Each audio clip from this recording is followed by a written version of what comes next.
It's the weekend, South Jersey, and I'm meteorologist Joe Martucci. We're going to break it all down for you here with our weekend scoop. Let's get that ice cream out there on the screen. Here we go. Drying out overnight. It was a soggy Friday for most of us. Cold on Saturday. A brief shot of rain or snow is possible, and we'll time that out for you in just a second. And then it is a seasonable Sunday here across the area. Here's a look at our rainfall totals through 6 o'clock on Friday. 0.2 of an inch at Atlantic City International Airport.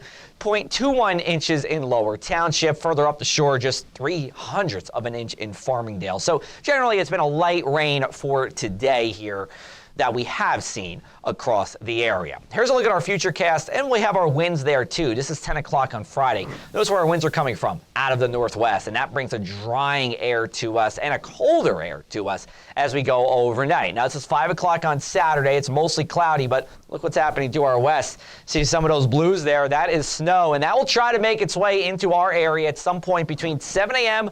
to noon on Saturday. Now, if it snows, it doesn't snow for more than an hour over you, and with temperatures in the mid to upper 30s during this time, I don't expect this to accumulate except maybe on the car top or on the mulch. That would be it, not like what we saw last Saturday.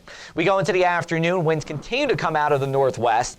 On a chilly Saturday here, winds actually kick up a bit overnight, and then as we go into our Sunday morning, we are plenty sunny and winds will be fairly light, but notice they come out of the south, and that is going to be the start of what will be a big warm-up as we go into next week. So here's a look at our mid-level weather pattern. We like to look at this to give you an idea of what you can expect with our general weather pattern. So we have a trough of low pressure in Quebec. Some of those cooler colors are here our way, so that's bringing colder air. But as we go into next week, we get a ridge of high pressure to work in, and some of that warmer air will start to work its way into our area here, and that's how we get mild, and we're probably going to be in the 60s as we go into the middle part of next week. So here's a look at our wind chills. We'll start off with the cold first. We get you into Saturday morning at 7 a.m. Wind chills around 30. Now, this is not that big of a deal. It is late February after all. But wind chills stay in the 30s as we go throughout the day on Saturday.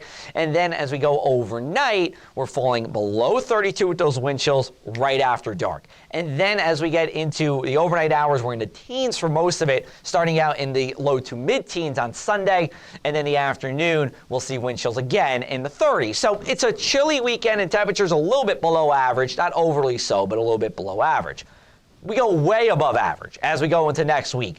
Temperatures for highs 7 to about 15 degrees above average for Monday here. We'll take it to Tuesday. You see those 60s in Hamilton and Bridgeton. It does look like away from the Parkway, west of the Parkway, we'll be in the 60s, and we're going to do it all over again on Wednesday as well. In fact, some places should be in the mid-60s on our Wednesday. Here's a look at our inland 7-day forecast. We'll put this all together for you here. So we're dry pretty much for the weekend, except maybe an hour's worth of snow or rain.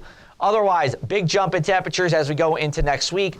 There is an overnight rain shower on Monday, but those temperatures are warm as we go into Thursday and Wednesday and Tuesday next week. And yes, this does come with rain on Wednesday and Thursday. I don't believe either day is a washout, but there could be severe weather on Thursday as we close out Leap Day. And then Friday, March 1st, our first day of meteorological spring, back to seasonable for this time of the year. And before we go, a big shout out to the Cape Atlantic Retired Philly Police Organization. They had me over at Dino's Diner in Seaville to talk about the Cape May bubble.